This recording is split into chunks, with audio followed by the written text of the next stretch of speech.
enipa bebre na aka se ye NDC eba Ghana membu no ma in fact eye chema Wontumi de wo mo ni be na ye ensemi ankrofo keka because enema bia na Wontumi eye no ano de ye nyina nim se bosom we de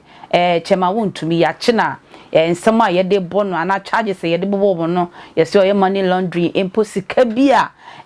esun sika no esun ebetimi ebuga na man na akodu ba bia na se ebetimi start ekwan krafi ase akodu kumase a sika no emu odupa ne nyina ebefa Wontumi nsem hwehwemu kire se sa sika ne nyina ne ewo se ye bo man no ana se sa money laundry na oye ne nyina no na che se amfa ne kwan so sika die bi aba baabi enu nti ema no kotwere aban kukuo mu kakra na ayo sem sa enche ahwe yebete no na NPP amembo na ahwe wo mu nyina afa plane wo mu kwa atwea wo mu kodi muada because bibia party na edu sesia no wo ma mfa mpaibo antecha ahwe aba pa so beba aban mu pa de ebe din eye police court square ye chi eye Wontumi koto ye no eye ya papa Afenyo-Markin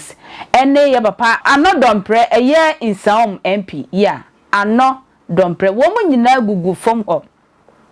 eye police station ho no wo mu nyina gugu fom to God bless our homeland Ghana na che se baby ekuna kodu no se nyankopon ambamu a ano be din ni nyina ne se ekikam o mu kekam o mu gu fom kekam ni nyina ne se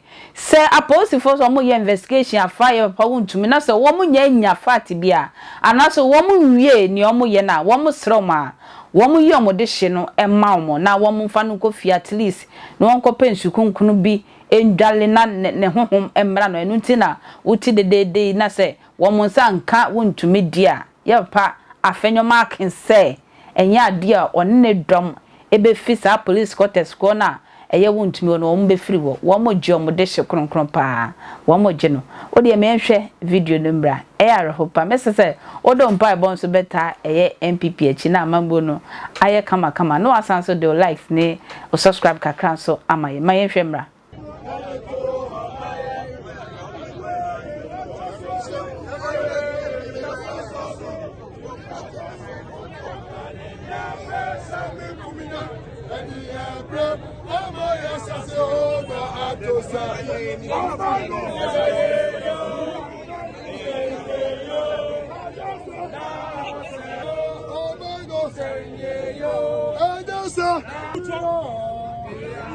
Yoko nyan luto.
For one of our ladies.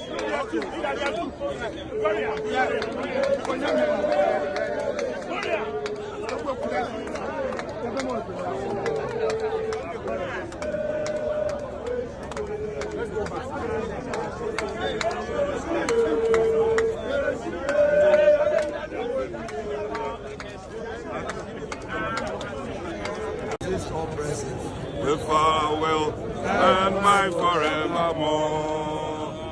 and help us to resist.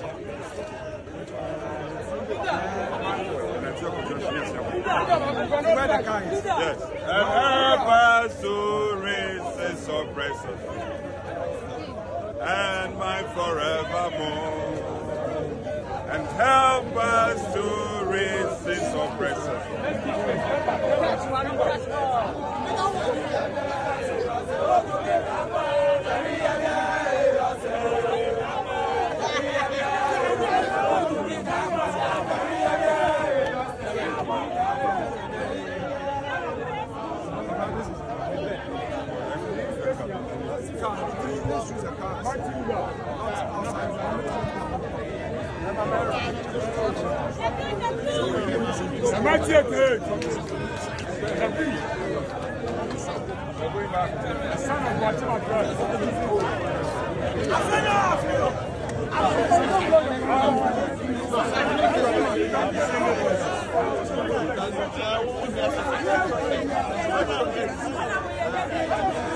Thank you so much for watching Attention TV. Makra.